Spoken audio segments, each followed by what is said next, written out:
ঢাকার মিরপুরে অবস্থিত হজরত শাহ আলী বাগদাদী রহমাতুল্লাহি এর মাজার শতাব্দীর পর শতাব্দী ধরে ধর্মপ্রাণ মানুষের আস্থা, ভালোবাসা ও আধ্যাত্মিক চর্চার কেন্দ্র হিসেবে পরিচিত। জনশ্রুতি অনুযায়ী তিনি সুদূর বাগদাদ থেকে বাংলার মাটিতে এসে ইসলাম প্রচার, মানব সেবা এবং নৈতিক শিক্ষার আলো ছড়িয়ে গেছেন।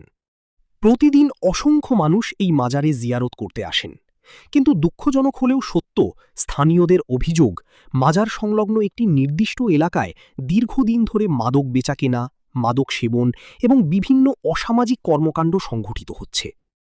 স্থানীয়দের দাবি, একসময় ওই এলাকায় কিছু ভবঘুরে ও মানসিক ভারসাম্যহীন মানুষের বিচরণ থাকলেও বর্তমানে একটি অসাধু চক্র এলাকাটিকে মাদক ও অপরাধ কর্মকাণ্ডের নিরাপদ আশ্রয়স্থল হিসেবে ব্যবহার করছে। বিশেষ করে রাতের বেলায় পরিস্থিতি আরও উদ্বেগজনক হয়ে ওঠে বলে অভিযোগ রয়েছে। এলাকাবাসীর মতে এসব কর্মকাণ্ড শুধু সামাজিক পরিবেশকেই নষ্ট করছে না, বরং একজন মহান অলির স্মৃতিবিজড়িত পবিত্র স্থানটির ভাবমূর্তি ও মর্যাদাকেও ক্ষুণ্ণ করছে।